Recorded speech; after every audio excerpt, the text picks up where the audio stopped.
Good evening, everybody. Welcome to tonight's ReGen Ag Chat.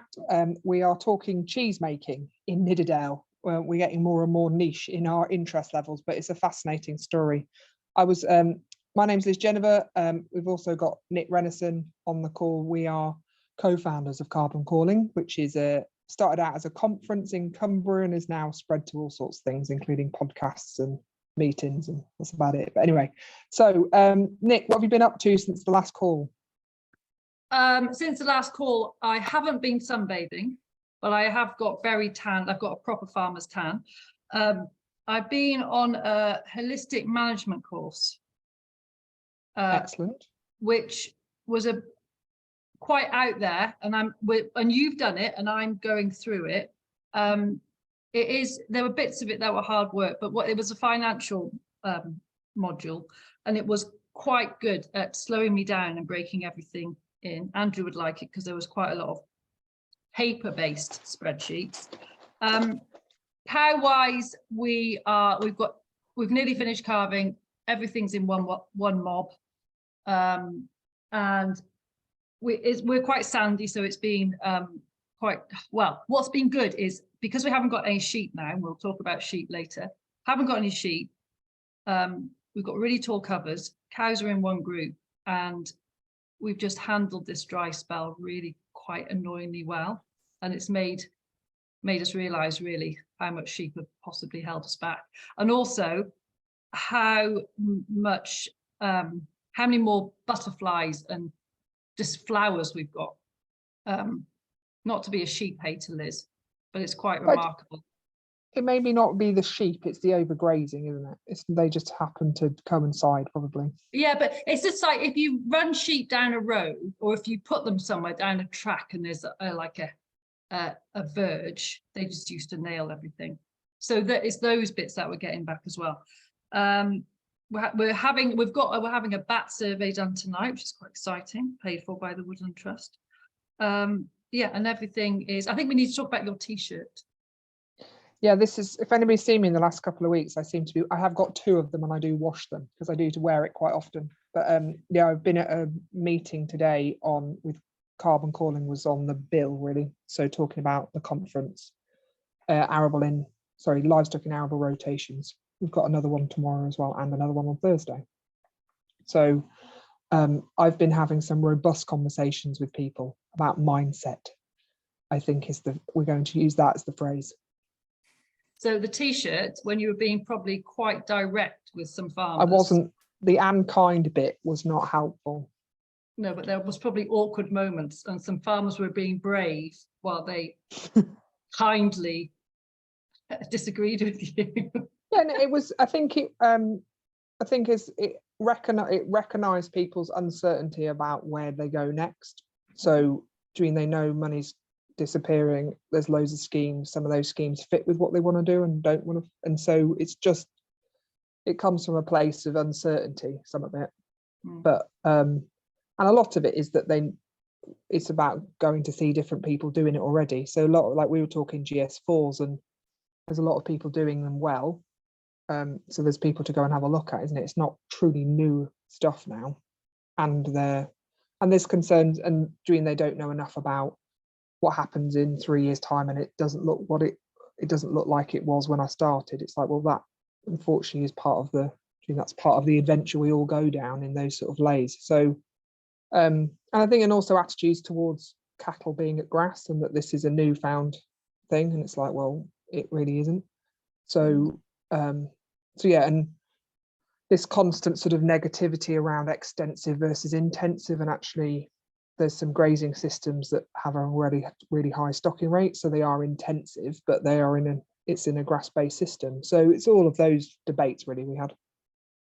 So yeah, it's interesting. My next thing I have to do on this week's adventure is I'm getting some chicks on Thursday, so I'm going into pastured poultry, albeit only 30. So I'm terrified. I'm going to of new day-old chicks that are arriving. So we'll see. Well, I think you'll be fine. What's the worst that can happen? They get eaten by rats. Worst can happen is you go and see them at 5 o'clock in the morning and they're all dead. That's the worst thing.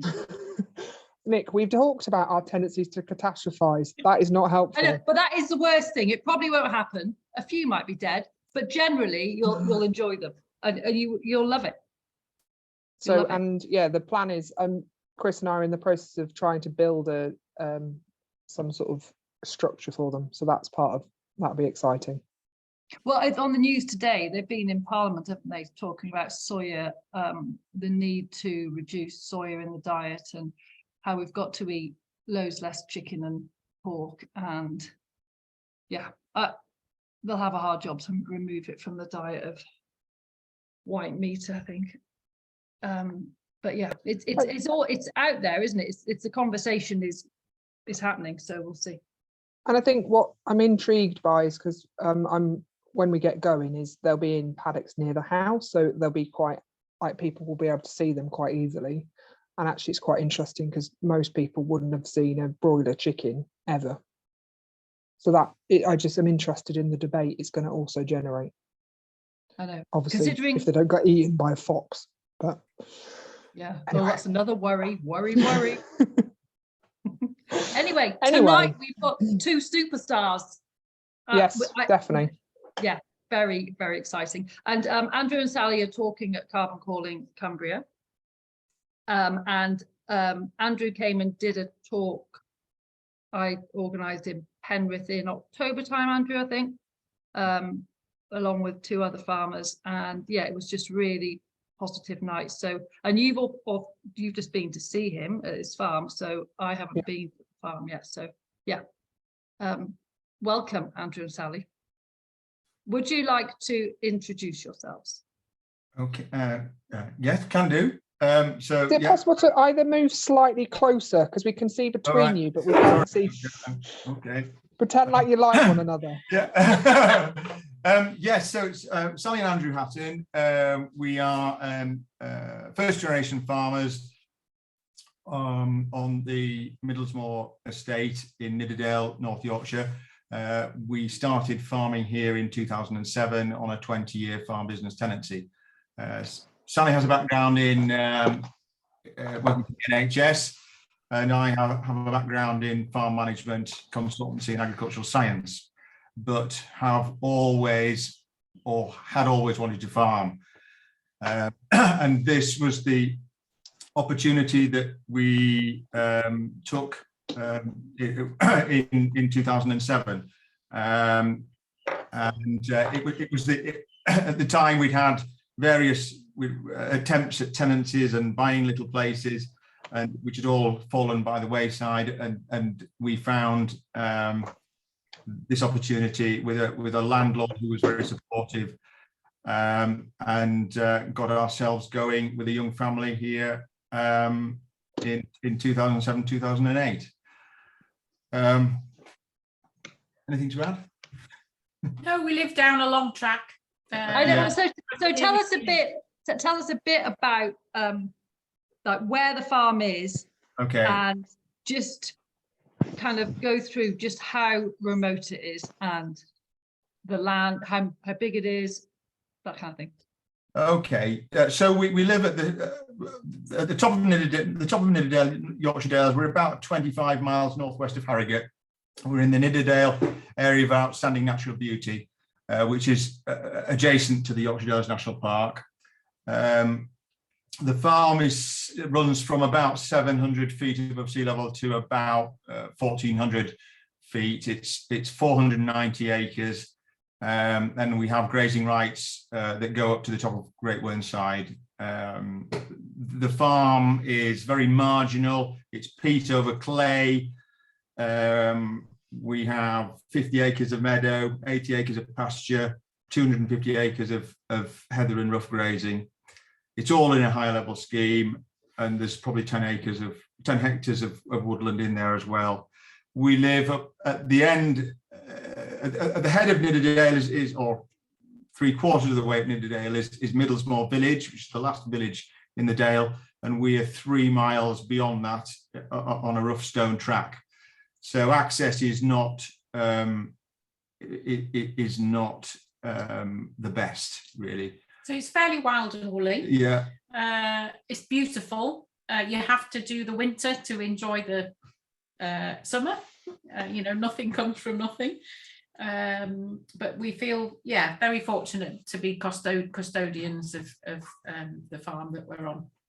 And I think it was and when we took the farm on in 2007, it had been farmed for the last 40 years by a couple. They'd reached retirement, and the farm had really been ranched, I suppose, prior to that for the last 20 years. So walls were down, pasture was probably overgrazed. Really, there was a mishmash of areas there was really no definition between what could be a pasture and what could be a meadow and what was a pasture. So we sort of had a real project on our hands to start off with. And I think that I'd come from a background where I'd been a consultant and had been desperate to farm. I've been desperate to farm since the age of 5 and tried to do everything in my power to get that out of my system, including agricultural science and consultancy and farm management, and it didn't happen. And this was the opportunity that we had to take. And as I say, with a very supportive landlord who wanted some fresh ideas on the estate, and hopefully that's what he's got now. So in 2007 you moved the farm, and then what did you started with sheep? Or? Yeah, so we when we got here, we basically farmed in a conventional way. I wanted to apply what I'd learned throughout my agricultural career to date. So we built up sheep numbers to 400 ewes. We had an existing countryside stewardship, an old style countryside stewardships there, and we one of the prescriptions there was to have some Galloway cattle to try and restore some heather moorland. So that's what we did as well. And we built sheep numbers up. We improved their genetics. So we went out and bought recorded black-faced tups.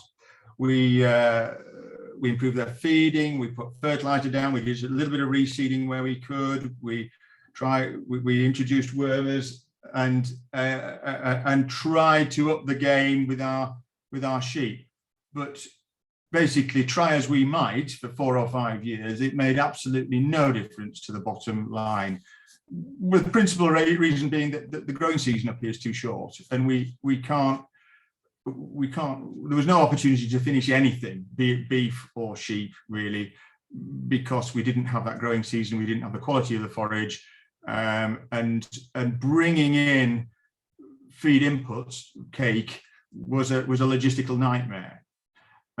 So it was a lot of hard work to produce some a large number of very low value items, and that showed in the bottom line, and we stood still for 6 or 7 years. There was that realization that we were, trying to compete with other commodity producers and failing. Yeah, and made me think that, having been a consultant, made me think, well, what have I been telling folk for the last 3 or 4 years? What have I been preaching? And then you come and try and practice it, and it doesn't happen. It just doesn't work. Certainly up here, anyway. So we got the opportunity in 2012. The old style stewardship scheme ran out, and we moved over to a new high level scheme, which promised a secure income for the next 10 years. And Sally and I sat down and thought, this is an income that's greater than we'd anticipated when we took the farm on. It's secure.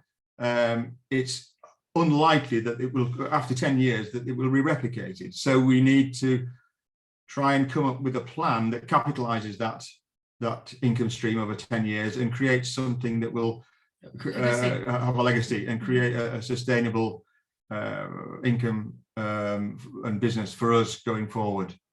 And so that's sort of where we ended up.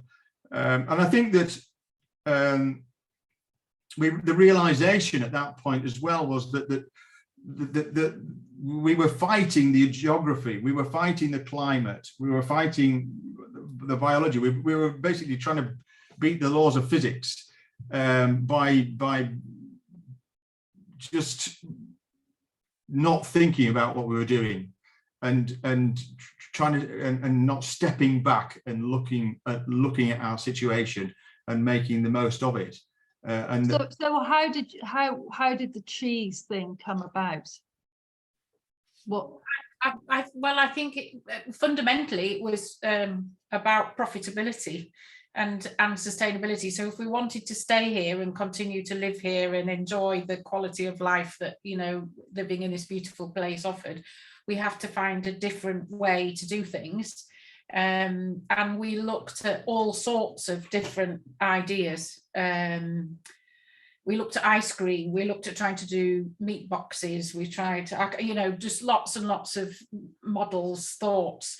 And cheese sort of came, well, lots of little bits of the jigsaw came together, but it came in terms of looking at, we had opportunity to change the breed of cow, which is where we ended up with the Northern Dairy Shorthorns, because Andrew had they were native to here, and there were some of our older neighbours who remembered folk having Northern Dairies, so you know, a lot of people would have a few of them. And I think we sort of basically started to build a story, and things, be it serendipity or whatever, things started to converge, and we happened to find a book in the library, in our bookcase, that had cheese recipes in it. We were already looking along the lines of or we were already along the way to restoring our hay meadows, and sort of you could start to see a story building, but also understanding it's often looking back can help you to give you ideas for looking forward. So cheese would have been made on the farm here with the Northern Dairies, and you know, there was that sort of tradition, that heritage from here, and it was like, okay, you know, let's explore that a bit more, let's talk to people a bit more, and yeah, the bits of the jigsaw started to come together. And we like cheese, it's nice stuff, isn't it? So you have to run with something that you have some sort of passion or liking or desire to do. There's no point in you know, building a model and a business on something that you're really not that fussed about. So yeah, it was finding something that, you know, we felt we could run with on the bad days and not just the good ones. I think in principle, in terms of a business plan, in terms of the overriding strategy was we had to produce something of high value and low bulk, because of our access, because of the drive, because of our access issues, at a high margin, and also in producing that, whatever it was, we needed to minimize, again because of the access, but also because of the impact on margin, minimize the inputs. We just didn't want to be bringing stuff in either, because it just hammers vehicles and machinery and time and money. So we needed to produce, what we needed to produce had to be from here, and cheese fitted that. So at this point you had no cows, no milking parlour, we had a shed. Okay. And you didn't actually know how to make cheese. They had a dream. We had a vision. But yeah, we didn't have the cows, we didn't have the parlour, we didn't have any of the, we'd never made cheese. Or... We didn't have any money either. No. So we had, but we had this idea. We spoke to people. We spoke to the Courtyard Dairy at Settle, and we spoke to Needles Yard Dairy in London, and they were instrumental and have been hugely supportive throughout the whole process.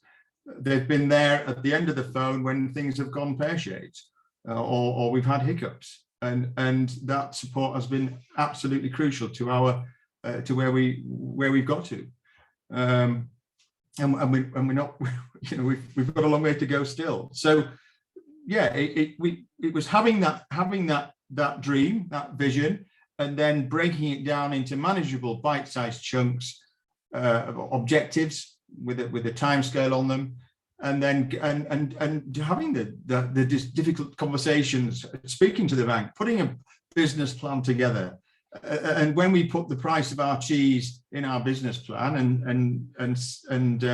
and the bank looked at it, they did question it, but then they did look at Neal's Yard Dairy and speak to people like Neal's Yard Dairy, and came back to us, and in the end they lent us the money because the business plan was there and had a good story, a good product, and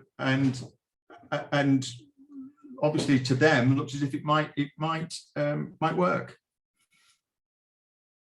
So just on And the, just sorry, go on, Liz. just want to just clarify in terms of, you found a book with ancient or extinct, not extinct. Yes, here, yes, that one. Can't say the word.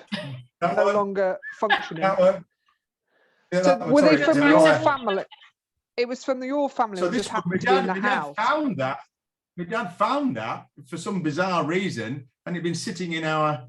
It's a Ministry of Agriculture and Fisheries book from 1938. It binds quite a lot of ministry publications, advice notes in there, and it was sitting in our bookcase. And then we went and researched some others and got some very interesting historical ones. This one by Hartley and Ingleby about cheese making in the Dales, and then this one by Kit Calvert, the story of Wensleydale cheese. And then the other thing that happened was that we'd been Andy Swinscoe at the Courtyard Dairy. We asked him. Sally had been on a work job over in Craven, and Andy Swinscoe had just started his Courtyard Dairy near Settle, and you called in and said, "What if you wanted to make cheese? What would you do?" He said, "Well, go on this course at the School of Artisan Food and read this book." So that's what we did. And visit these people. And then the sort of the snowball started to roll. And we thought that there's half a chance, and that we liked, both of us have a scientific background, and the science part appealed to us, and as well as the food. And I went to the British Library to sort of look at market research about what the world of cheese, was doing, and it always stands, firm as a product. And then artisan cheese, was also looking positive in terms of its sort of growth and future. So yeah, there was no one making the cheese that we make now. So it was a lot of Miss Marple work to come up with something that that felt like it maybe represented what would have been made pre-war, because a lot of those skills were lost. And it was trying to sort of bring the threads together to see what made sense, and what made sense not in terms of, an industrial Wensleydale, which was made post-war, which was really, people going to a factory to make cheese, but looking at the type of recipe that would have worked with someone on a farm, trying to balance the cheese making with all the other roles and responsibilities on the farm. So, trying to live in a real world. And I think the other thing about the cheese was, about this business plan, was that I think fairly early on, identified that we've got quite a lot of unique selling points. We've got rare breed cows, we've got an extinct cheese, we've got wildflower meadows, we've got raw milk. We've got all those elements, and we've continued that. That's been one of our sort of guiding themes, has been to try and make this cheese as uncopyable as it can be. So it is unique. We haven't finished with that yet. There are still some steps we can do along in the future that can take that a stage further. That's the terroir, isn't it? But it does, and you taste our cheese and you're very definitely good at it. The flavour is very different, unique. And so we work very hard to try and protect that, I think. Which means, if it's unique, it means we have a greater degree of control over the price at which we sell it. And so I suppose Nick and I were debating this morning, or whenever we spoke today, in terms of, do you know of anybody else doing something similar to you in the UK? well, there's different sort of aspects of it, but there's other there's two other producers of a raw milk Wensleydale now, so and they've been developing their recipes and coming to the market relatively parallel to us, but the differences are that one of them is a standalone cheesemaker, and they don't have the farm, so they buy in the raw milk, and the other one, they do have they are farmers and cheesemakers, but their cows are not, they're a Holstein a very conventional sort of system. Conventional system. So yeah, there is other Wensleydales out there, and actually that's really exciting, and we're really excited that there's like 3 Wensleydales on a cheese board now, just like there's lots of cheddars, etc. And I think there's room for us all, and everyone's found their little place and niche in that. In terms of the cows, the northern dairies, there are there is a growing interest in using northern dairies, which are a dual purpose cow, but there's a growing interest in using them for dairying. So we've sold a few to just for micro dairy type arrangements. But I think the only other farm that would be like us in terms of cheese production and cows, it would be Havard in Wales, producing Havard cheddar with a view with using Ayrshires and on an organic system. We're not registered organic, but we have sort of sympathies along those lines. Havard has an organic Ayrshire herd, and they produce a wonderful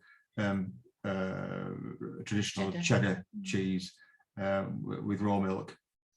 But that would be the only. That's Patrick Holden, isn't it? That's right, and yes. that would be the only one that we would know of that is producing in a similar way. We're looking at margin rather than levels of production, because we have there's probably a practical ceiling to the quantity of cheese we can produce off this farm, and that limits the amount of cheese we can charge for. So we've got to look at a margin-based approach.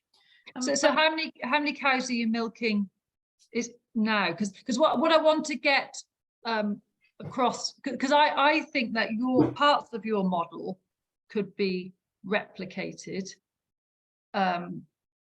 So say, for example, in the Lake District or other kind of upland areas. But so how many cows are you milking at the moment? At the moment, we're milking. In your herd, how many? I think we're milking 25. Our target's probably to milk somewhere maybe 35, something like that. And we started off milking about 15, and they all had to be trained to be milked. Because they hadn't had that in the past. Just going back to the last point, there is a specialist cheesemakers association, and there are around 200 artisan small specialist cheesemakers in the UK. In terms of that, gives you a perspective in terms of, and where one of those 200. And it is the most wonderful, supportive, friendly, open group of people that you could ever wish to meet.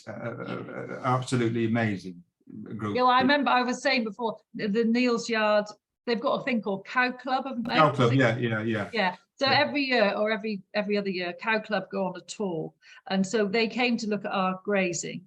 But you were obviously one of them, Andrew. But they were a gang. It's our best visit to date. It was just the enthusiasm within. And some of them were quite huge cheesemakers, weren't they? There were some quite big players. And it was the most positive kind of eye-opening visit we've ever had, with some amazing cheese. So your cows are there. Do they calve in the spring? Yeah. So we aim to. Can you talk through the year? So we aim to calve our cows in mid to late April through to mid-May if we can, so that we try and time it to hit the grass growth, which is not always easy. And then we will feed the minimum of supplement simply to get them to come into the parlour. And then we will milk those once a day right through until the end of September, possibly mid-October if the weather allows. And we'll come mid-May, we'll be producing peak milk yields of somewhere between 15 and 20 kilos, tailing off to something like 6 to 8 kilos at the end of September. It means we can just stop milking them the day we dry them off and kick them outside. And then they'll spend the rest of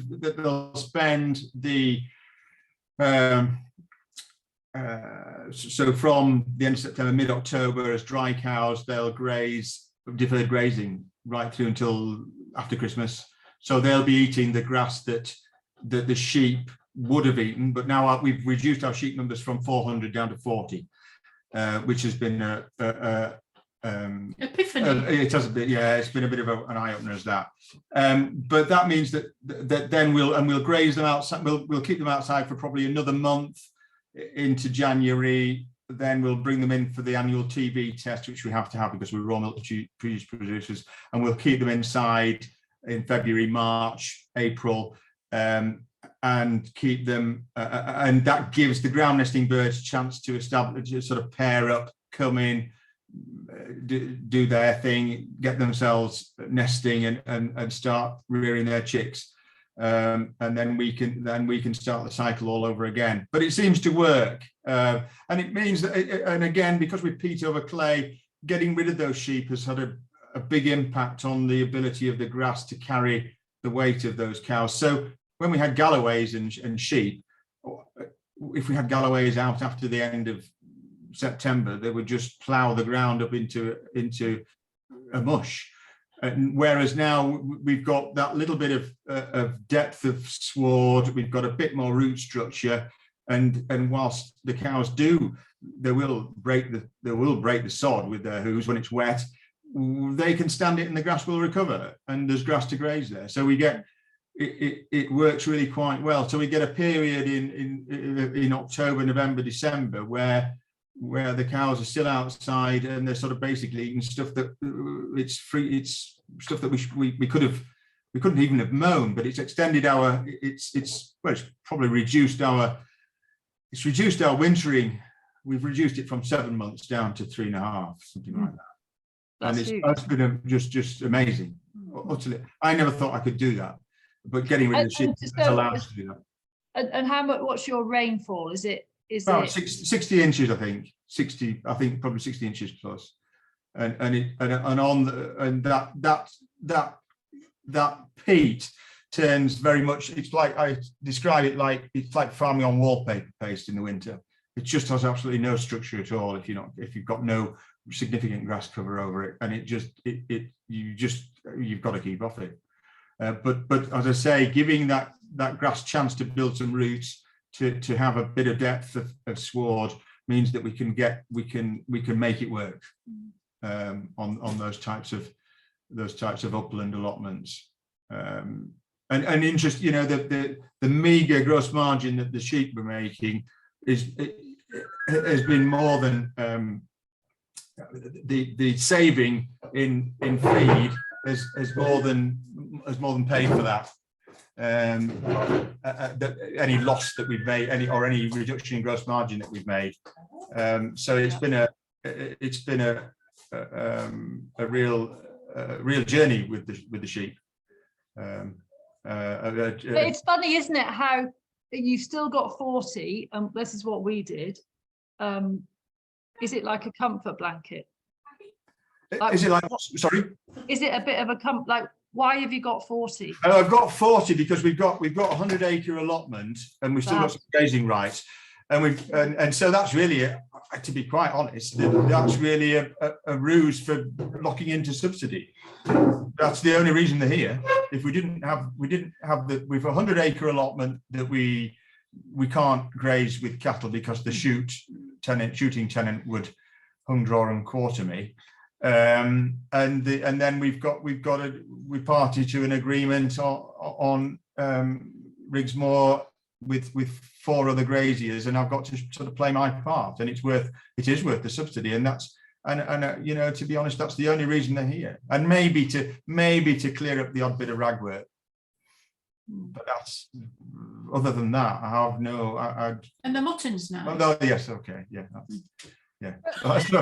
And we debated this, didn't we, Andrew, when I was there last week, which is, especially during you drive past Swaledales to get to you. Yes.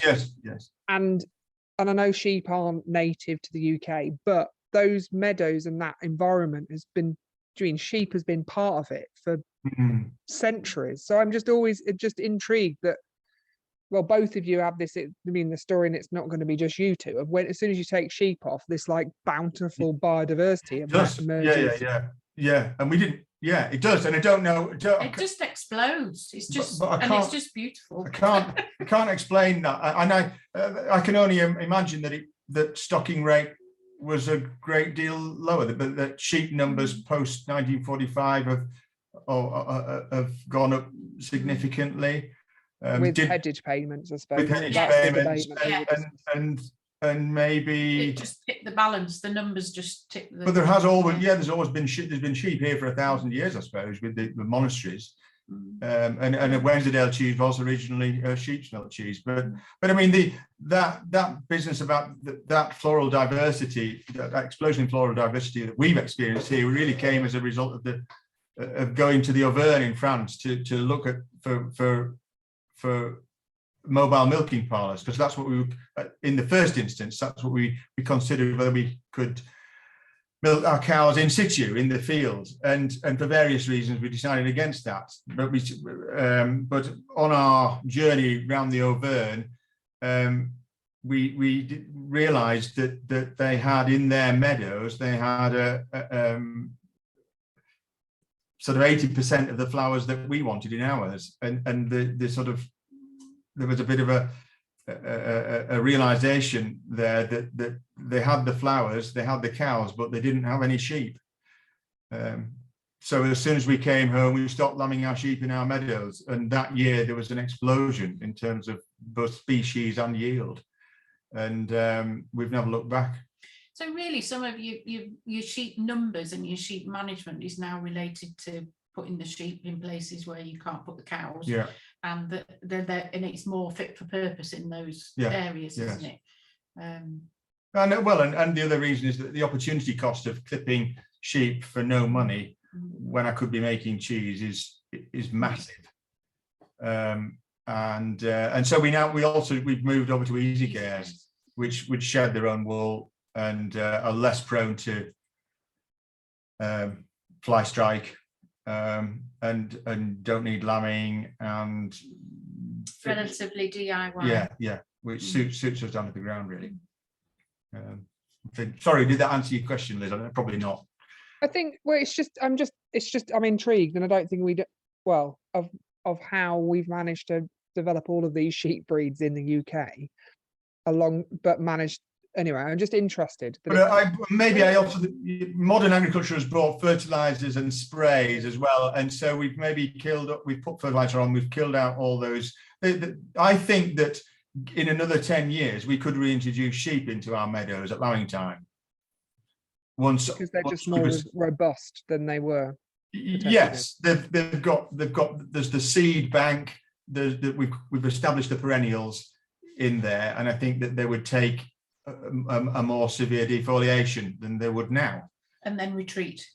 So instead of lambing sheep in our meadows, we graze all our meadows once with cows in the spring. We turn out our cows onto the meadows, which is again what they do in the Auvergne, and then they move their cows up to the hills in trailers in the middle of May. So at the beginning of the growing season, you give them a good hard chomp, and then move the animals off, and then let them come again for hay time. And what we found with that is that where we've left these meadows, and everything's in stewardship now, it doesn't get cut until well after the 15th of July.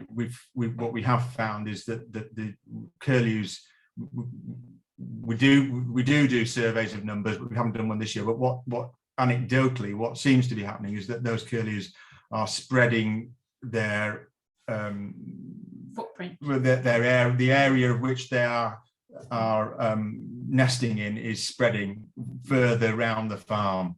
They're being less restricted, and this year had an abundance of curlews all over the place. So that's really good to see. I know it's not a curlew, but when I left you, I had like an oyster catcher, like you'd see a pheasant like in the middle of the road. It was very strange.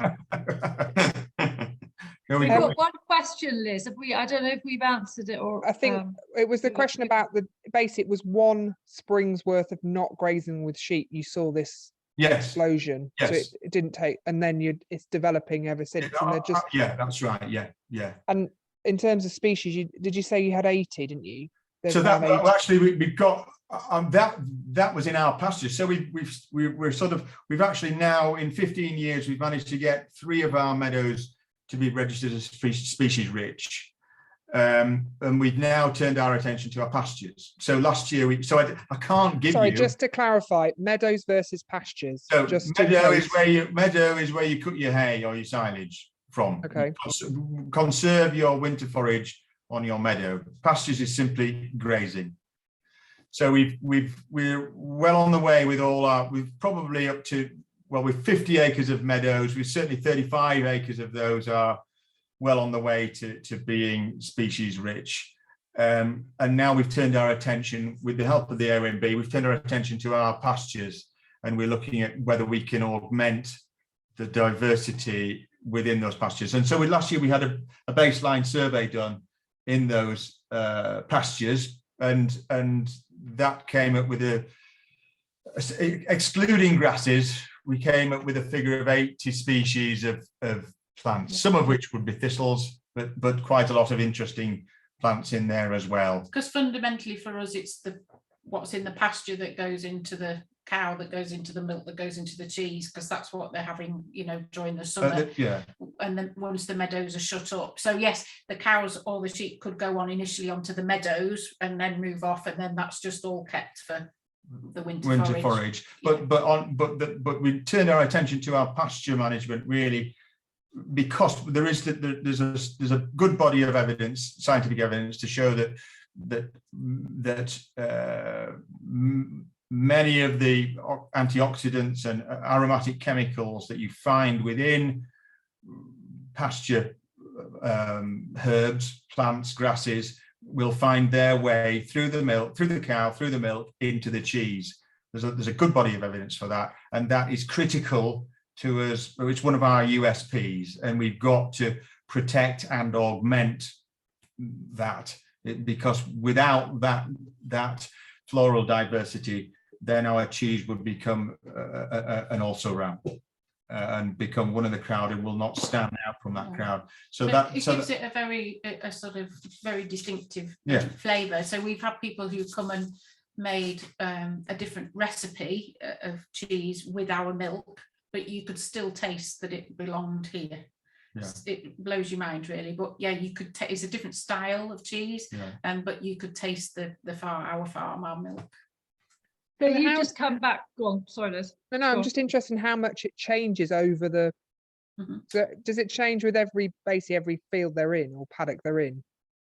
Or I think yes. I think there's two things change. I think that the flavor develops over time, and that will develop to its peak probably at probably 4 or 5 months.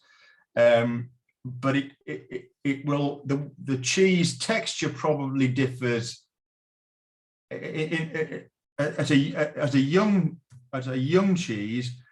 The cheese texture differs between from field to field, and then probably as they age out, you will taste the difference between field as well.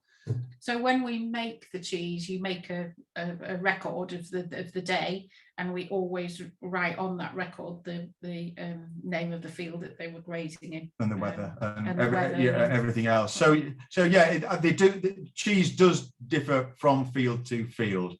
And I think as an aged cheese, you could probably tell that flavour wise, but as a young cheese, you will probably tell that texture wise, I would imagine. And I know this is your problem, but in terms of from a courtyard dairy perspective or a Neil's, how do they deal with that level of, I know it's interesting variation, but it isn't a cheddar that's the same whenever you come to it. Is that, I suppose that's part of the story. It's part of the story, and it's part of their, you know, their skill, you know, they're specialist cheesemongers, if you like. And there are no, all raw milk cheeses are reflective of the farm, and all of them will change through their cycle of cheese, be that just the spring and summer like us, or whether it's through the whole year. And it's allowing for variations within a normal, you know, you don't want sort of too many rogues in there. So it's variations within a normal curve, but part of how their skill is around communicating about the cheese, giving people a taste of it, and explaining the background.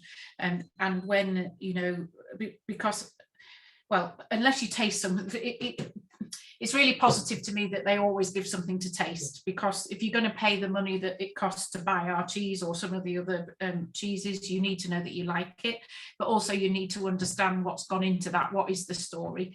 And for us, they're able to tell the whole story. It's very much a holistic model for the farm and the cheese. And we invest a lot in communicating with them.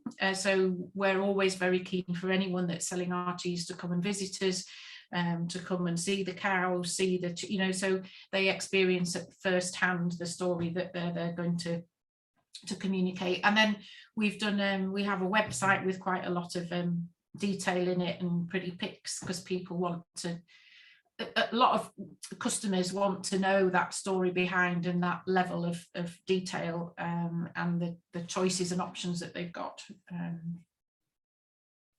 So you've just come back from France, Sally. Yes.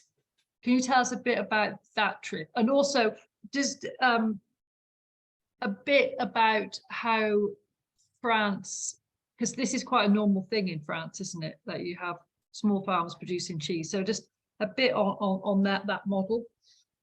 Yeah, I think just the French cheese is really much more fundamental to their diet, their culture.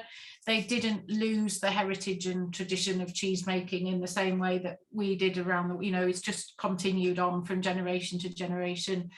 And they have a lot of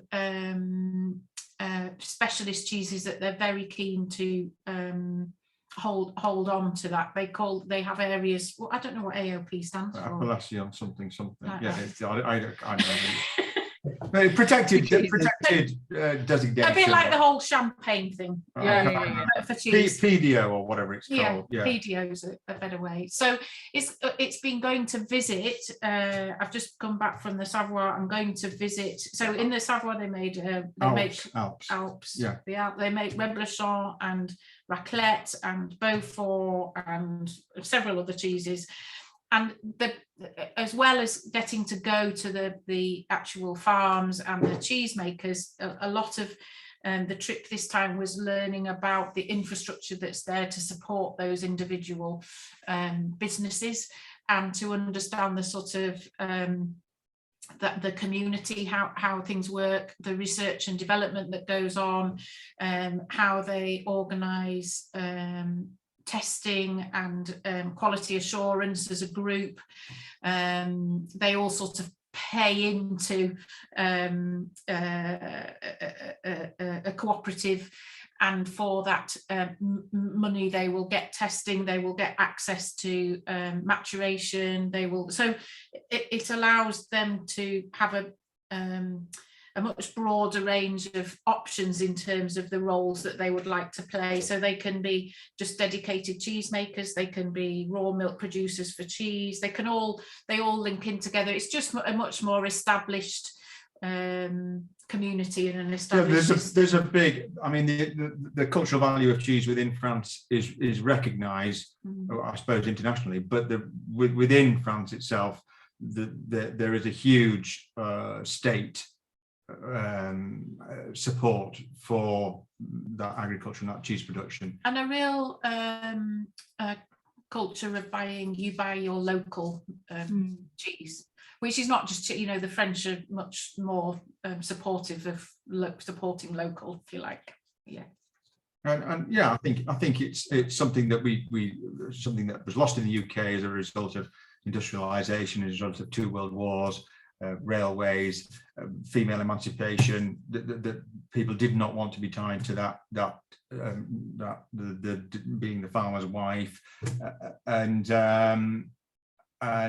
that for whatever reason in France has those French cheeses and production methods have evolved rather than disappeared, and the support mechanism for that has evolved too, and part of it is cooperatively organised and part of it is through the state as well, and we haven't got that state or cooperation within the UK. We have got the SCA, which is doing its best to try and we've got a growing band of cheesemakers as well. I think one of the purposes or reasons for the visit is to try and understand next steps for the Specialist Cheesemakers Association, and how it might, you know, future-proof itself and continue to support and inspire and do its own research and development in this country. And I suppose the challenge is, if you've mentioned, I mean, yours is very much a premium product, isn't it? So it's moving. It's not necessarily going to be local food for local people, because it can't be, as your business model is about selling it at a higher price to other markets. Interestingly, we're very committed to selling it locally. So what I didn't want to do was make cheese that only went to London. That would make me feel really uncomfortable. So we actually have the support of, so Paisley Bridge is our nearest biggish place with shops. And the bakery stroke deli in Paisley sell our cheese, and actually they go through a really steady amount, so people don't buy lots of it, but they buy it regularly and do support.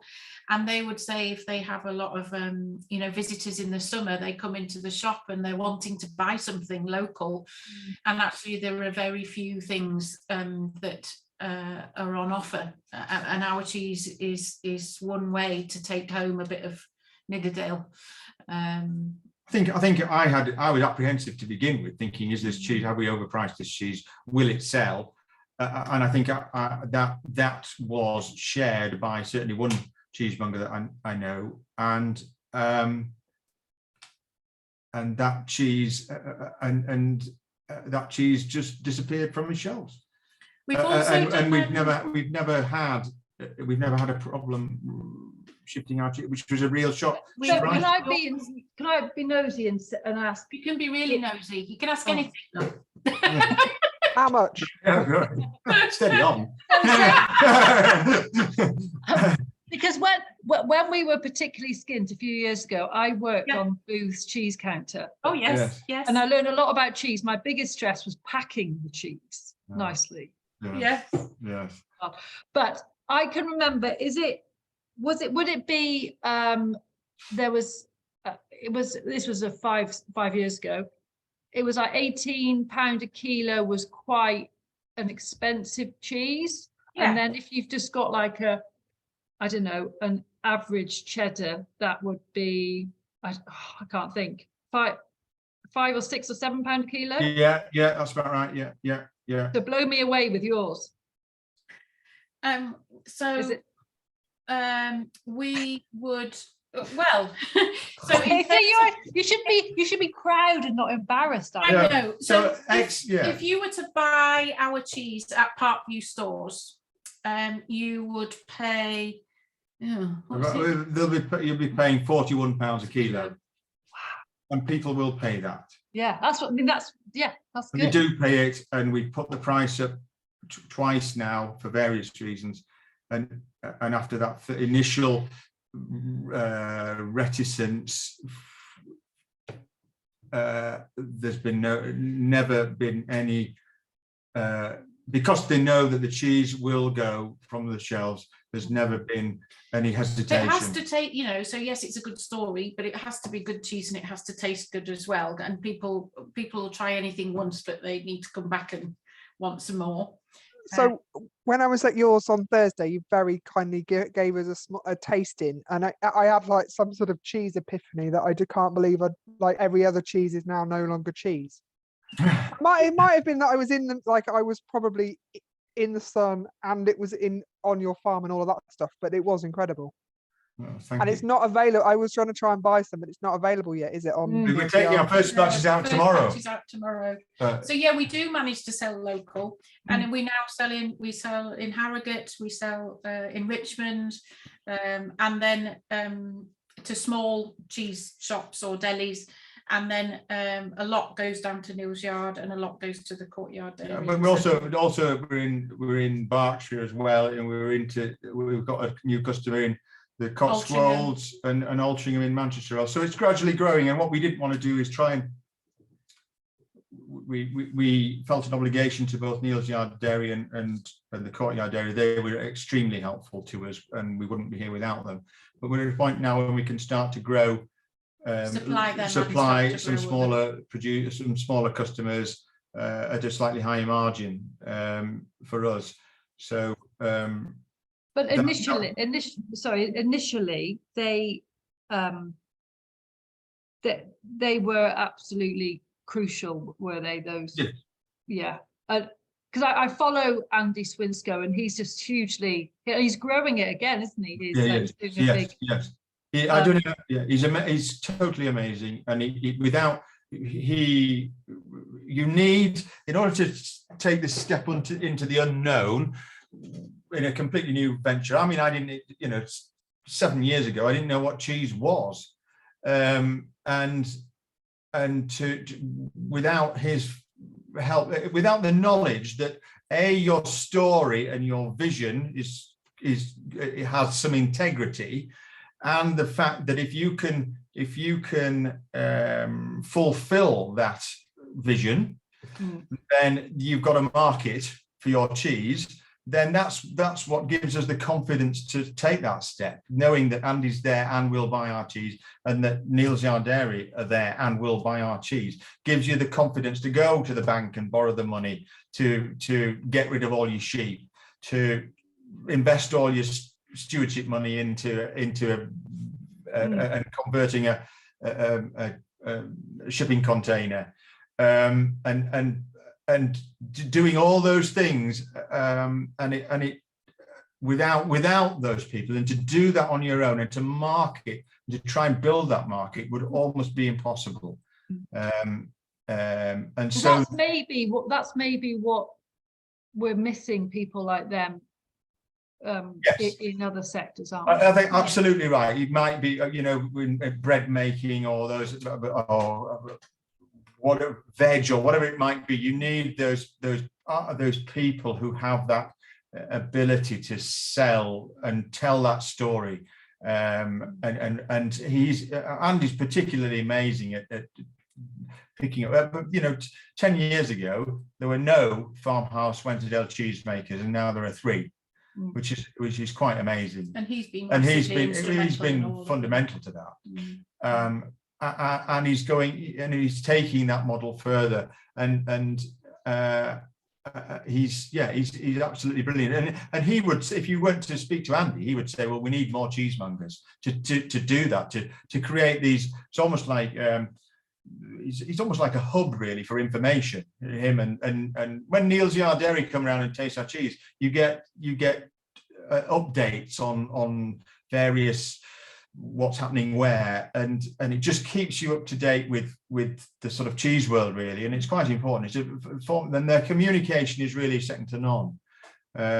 So we do need more people like that because we have long days in which it's intense, and we're doing farming and we're doing cheese making. We're trying to combine the two, and we're not experts in marketing. We can tell a good story, but we don't know who to tell it to. Andy and Neil's Yard Dairy can do that through their cheesemongers. He can tell that story they can tell that story to the public, and it's those cheesemongers are so important.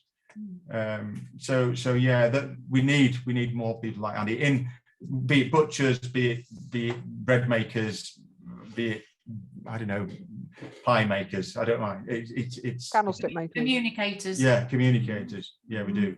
But, and I suppose that, because I remember Pasture for Life, they did some tasting tests of like beef raised on granite grass or beef, do you mean on limestone and all of that. But I suppose the meat side is, we don't often have a, do you mean people don't have a meat board? Well, I do, but but in terms of, it's just in a different way, isn't it? Do you mean, are we ever going to get to that level of connoisseuring, no, that's from a granite versus a limestone versus a improved lay in Lincolnshire? Do you mean it's interesting? We suppose we don't, we haven't tried. Yeah. Oh, well, yeah, who knows? And to what, are we in a, the cheese that we produce is a luxury item, and therefore it should be consumed, we would hope, in small quantities by lots of people, together with others to compare and contrast. And maybe you won't necessarily have a meat board, but you might try a different type of beef produced in a different way on a different occasion. And the great thing about the artisan cheese making industry is that they're so welcoming, and they're welcoming because that any new cheese makers are seen as not necessarily as competitors, but as people who are there to grow interest within the artisan cheese making customer base. Add to the whole. It's another thing It's to put something on a else cheese to board try. that's of interest to try for people to have an experiment with. And so the same could be with marsh fed lamb or whatever it might be, feather fed lamb, and you can compare and contrast those if you wish to do so. And yeah, you're not seen as a threat, because even if I told you all of the details of our recipe, if you took that and produced it on another farm with different cows with different pasture, it would taste different. And it's the same with the beef, I would say. You could have the same breed, but in a different environment, they will have a slightly different reflection of, their life experience. And I suppose it's also, is it not such a direct line? I mean, as you said, what you're feeding the cows is very quickly going into the milk, isn't it? Which you're then very quickly making into cheese versus Yes. from a meat, in terms of, and the variety of things they eat over their lifetime that's in that meat. I suppose it not dilutes it, but it is a slightly different tasting experience. It will be, won't it? I would imagine so. But I think the more different stories, the more different breeds, the more differences, the more unique selling points, as I say, you can have in that mix. The larger that market be, the more interest it will generate. Can I ask?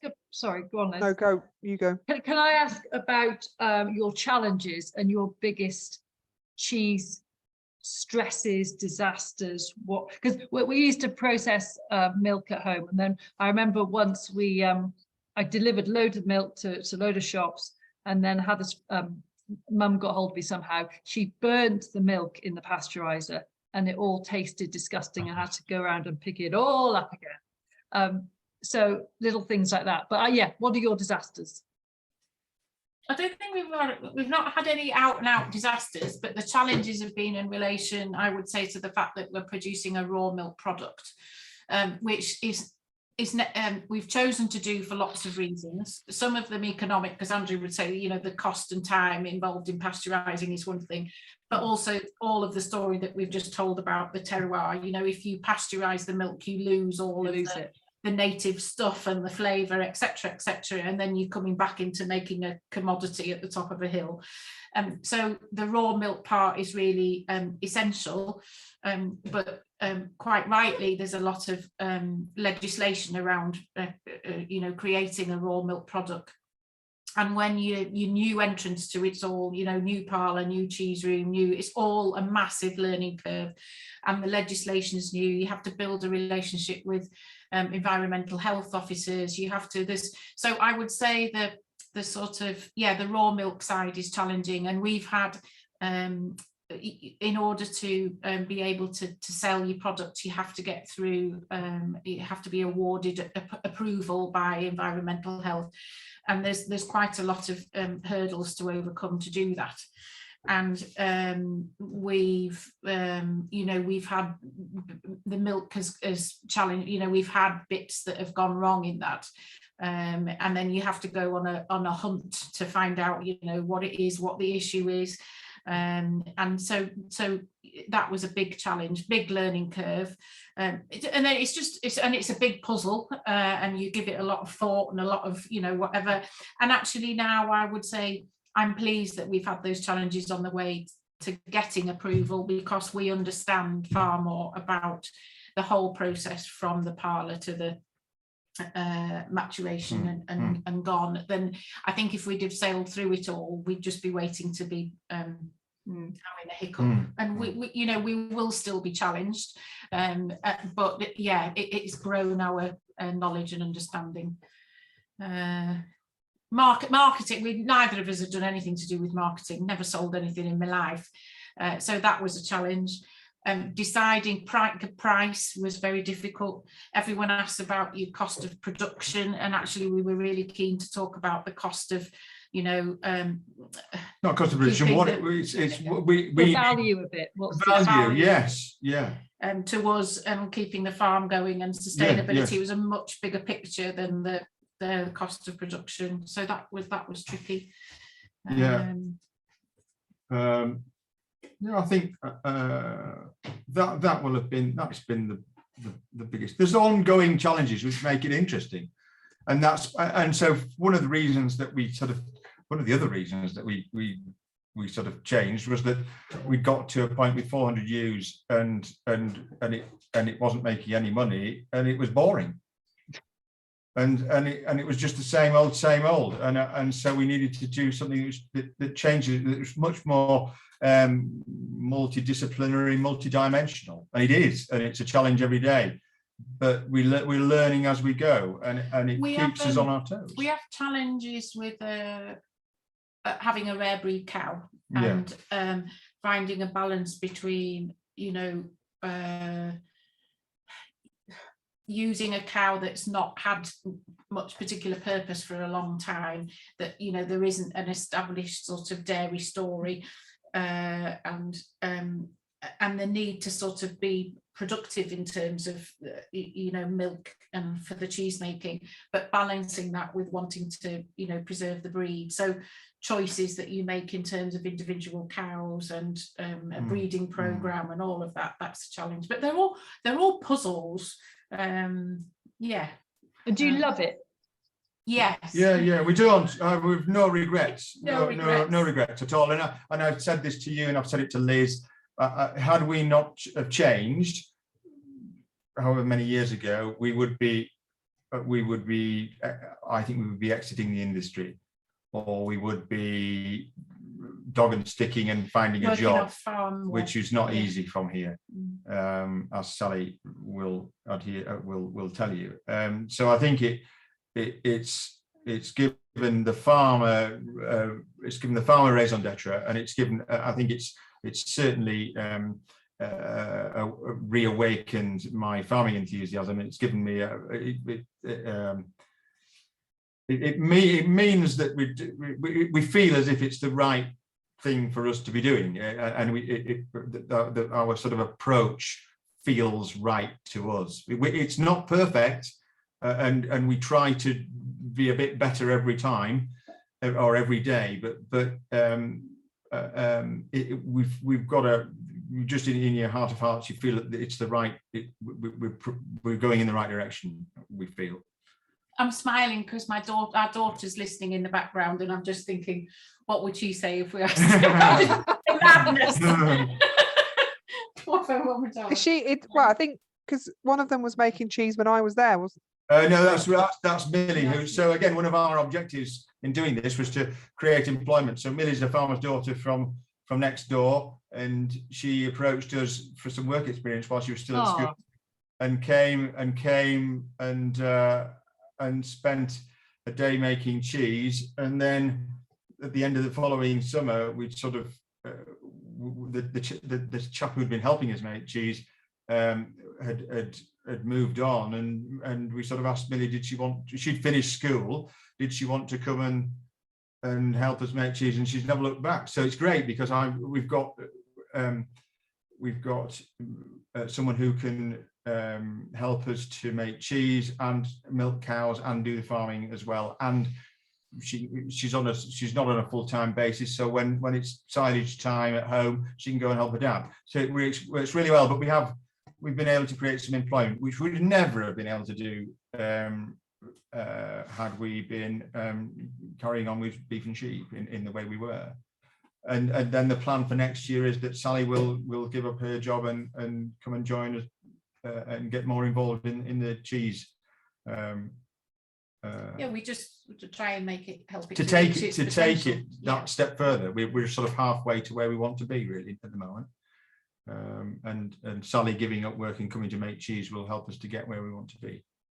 And because when I was up there with you last week, we had a good chat, didn't we, in terms of how grazing, in terms of yes, plans for grazing. But as you said, you've had to, Jean, your focus has been getting the cheese going and all of that. And so, but your interest now is sort of tweaking milk yield with different grazing systems and quality and various things. Sort of, we've got the base. It's like we've done, instead of getting the farming right, we've had to get the cheese making business right to generate the cash so we can survive, and then you can start to tweak the finer points and make the most of that sale price and that margin.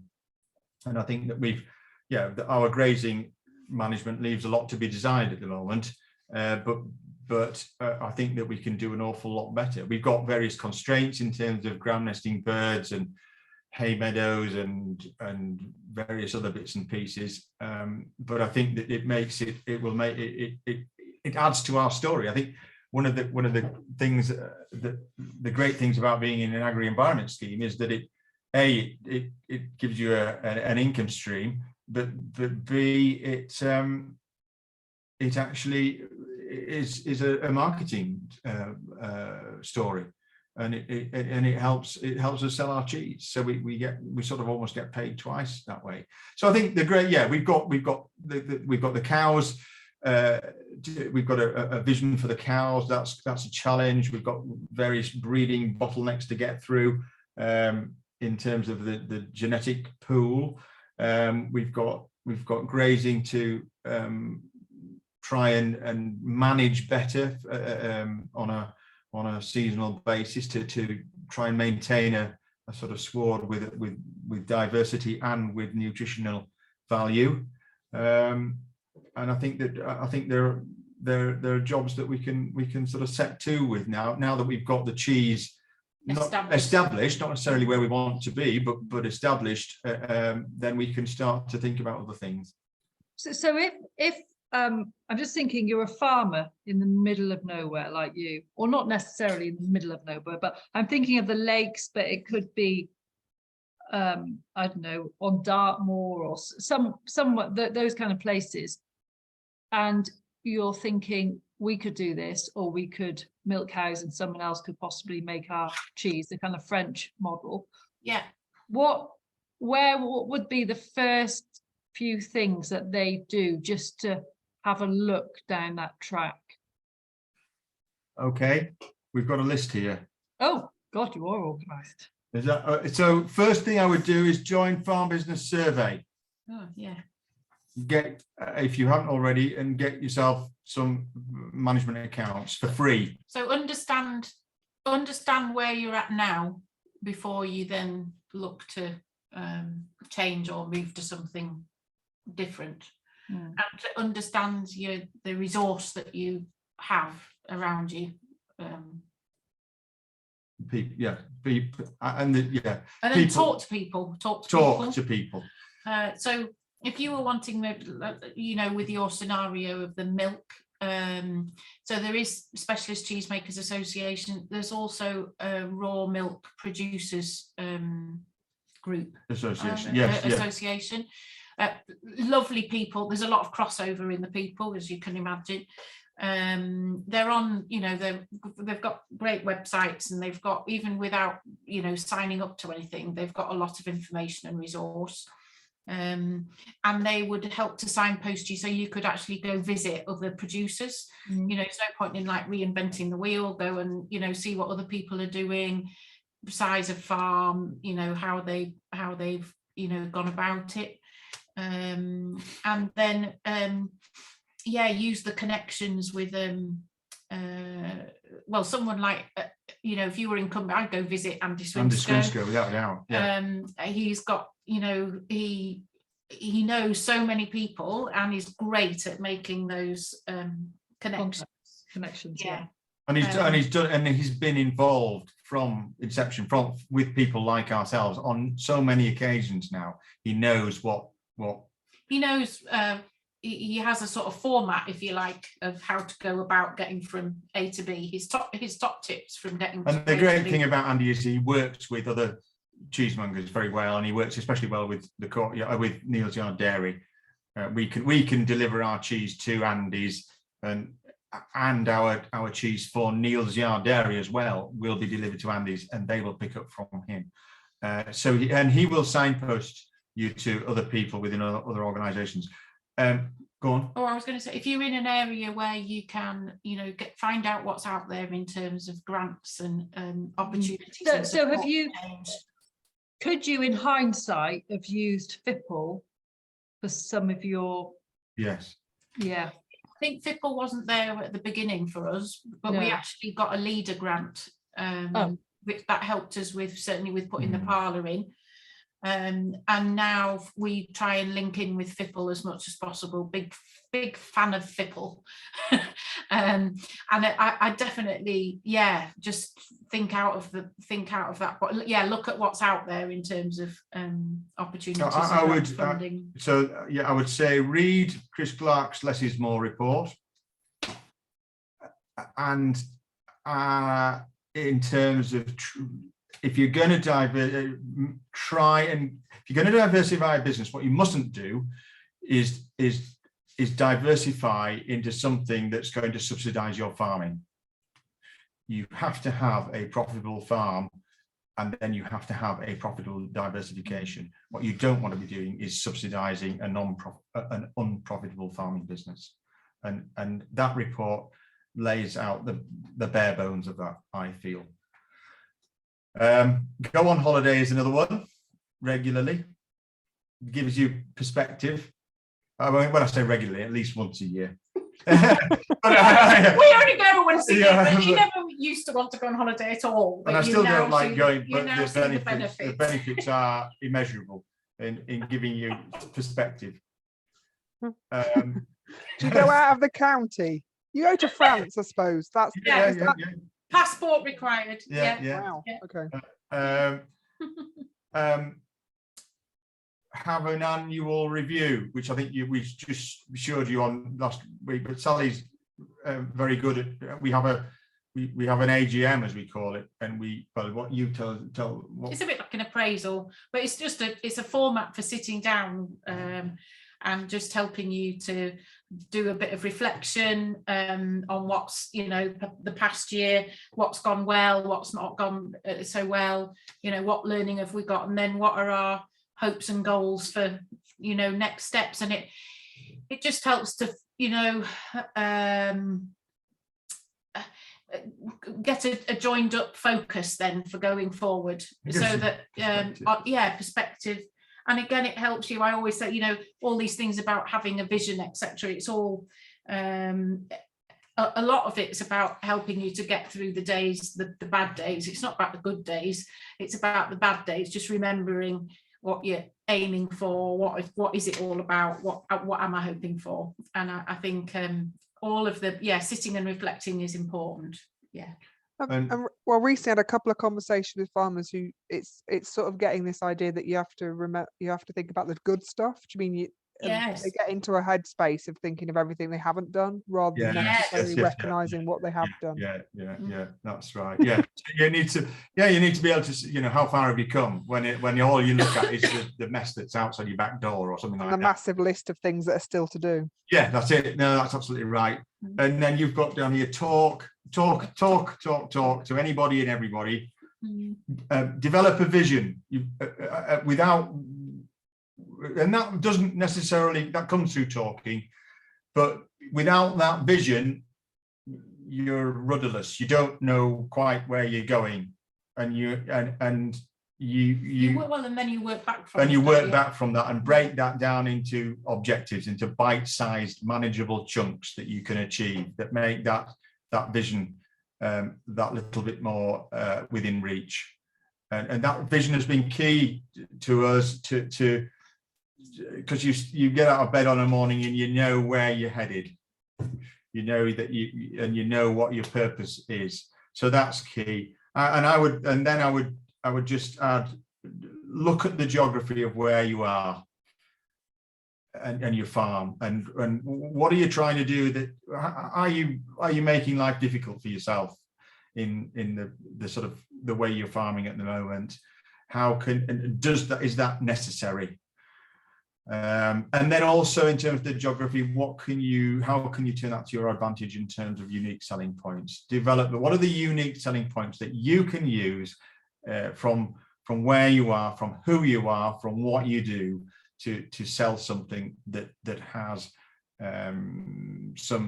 something special and makes it different to everybody else, and therefore gives you control over that final selling price. I don't know whether is there anything else you can add. Those would be our top tips, if that makes sense.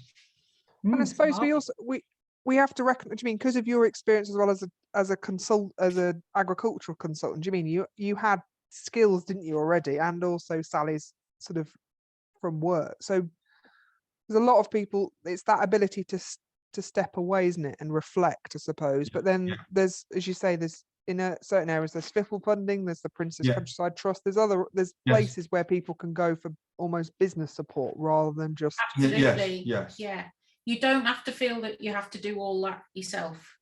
And I think there's a lot of people keen. There's a lot out there. So I think if you're open to at least go knock on the door and be open to hear what people have got to say and got to offer, I think that there's lots of opportunity. Certainly within the artisan cheese industry, we were amazed when we went to visit other cheesemakers. They showed us everything. They told us what went wrong. They showed us their books. They told us what it costs to produce this, that, and the other. And they've been helpful all the way along, and they remain contacts and friends. And we've got 25 cows, and we're in touch with people with 250 and 300 cows, and they treat us as equals, which you sort of think, wow, it's amazing. But because you're making something different to them, something that's interesting, something that they're interested in, it's the size of your enterprise is irrelevant. And so don't be afraid to go and ask the people. They're such a welcoming group of people. Unbelievable. There's two questions. quick fire ones. Quick fire. Do you put any boxmark farmyard manure onto your wildflower meadows? Yes, we do. But if we don't have any for that particular field, I don't worry about it. And it's a light dressing, and we put it on in spring. And we when it usually somewhere, because you don't end up with that much now because they're outside so long. But we spread it thinly, and if we miss it 1 year, we'll put it on the next year. And then just a query about, if you dry off in October, how do you manage the supply of cheese? So we're seasonal producers, and our customers are learning that is the case. So there's cheese till Christmas basically, and then the maturation room is empty. Cheese season is over, and then cheese is not available again until this time. But the mongers will keep some. So Neil's Yard Dairy are mongers and affineurs, so they do the cheese maturation, and they'll manage to carry through some of our stock till maybe end of January, February time, and then there's a gap. But then they're able to roll the drum for the start of the new season, and it's a bit novel and different over again. Like asparagus, theoretically. Like asparagus. Indeed. Yeah, let's celebrate when it's back in the shop. And and they can, then that's part of the storytelling. Part of it's the attraction, and it's different to most other cheeses, really. Oh, it's amazing. It's absolutely. So how do you eat your cheese? They don't, they sell it. We just eat it. We don't do lots of fancy anything with it. But we end up with an awful lot of cut-offs and leftovers and bits and pieces. So as Rachel's saying in the background, we have what's called low rigs pizza, which is cheese, our cheese on toast with beans on top. So yeah, we get a lot of the bits and pieces. The dog does very well on cheese round, but we just eat it. I think that, but you know, Wensleydale would normally be associated with Christmas cake and the like, or fruit cake, and we don't think ours probably suits fruit cake so much because it's got more flavor and it's less acid, and we actually probably just eating on its own or with an oat cake is probably what we would do, really. That's I wouldn't particularly partner it with anything. Well, I'm thinking at Carbon Calling we'll have some kind of cheese thing, I think. It is Liz and Liz's Nick's dream to become a cheesemonger, I'm sure. Well, because I know Andrew, when you did that meeting, you gave me some and I didn't tell anyone and I just ate the whole thing. Yeah, it is a bit Moorish. It is a bit Moorish. Amazing. It's like, so as Liz said, it's like another thing. It's like a different. You were trying to explain to your sister earlier what it was like, and you couldn't. Like, it's just so good. Anyway. No, it is. But yeah, I'm waiting for it to be on sale in Neil's yard, and I'll be fine. Now you've got me addicted. All right, I'm sorry about that. Fine. But we're just on time, so but thank you very much. Well, your honesty and openness of how things have changed, really, and it's all changed for the good, joyful, planned out. Yeah, well, it's a journey. It's not been easy. No, and but never wanted to give up. Yeah. And actually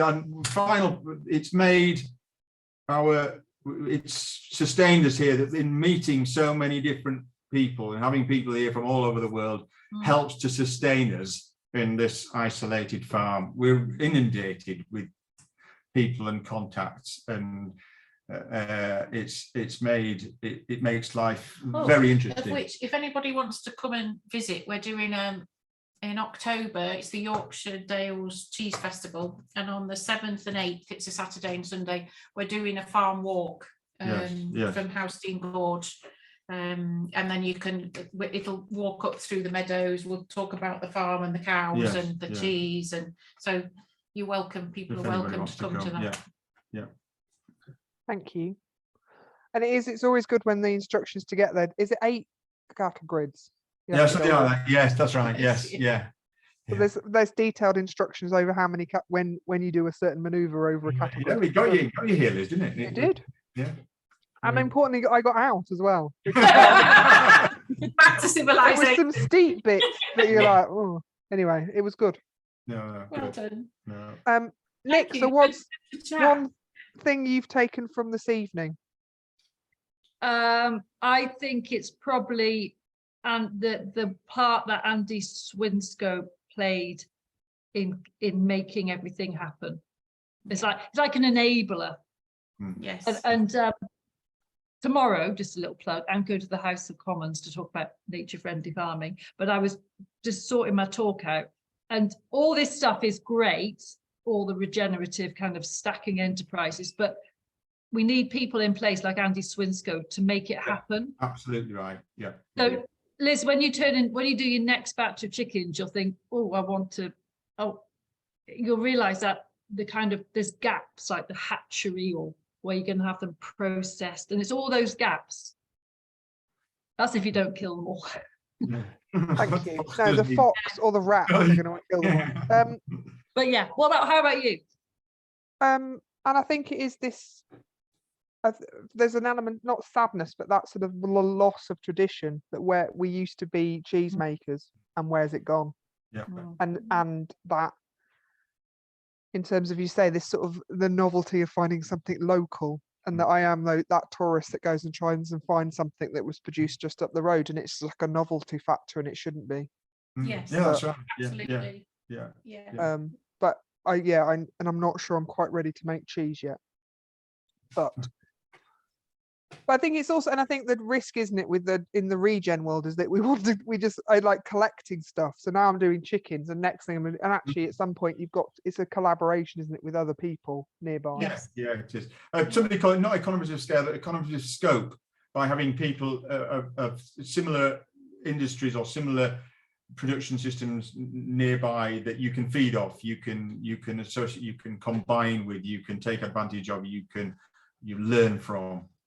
Definitely, that's the sort of thing that Bronwyn so from Neil's Yard are interested in, getting it's a bit more of group support, critical mass of local. Yeah, and as you said, it's about people they're not competitors, are they? They're people that it's learning alongside one another. It's growing the market.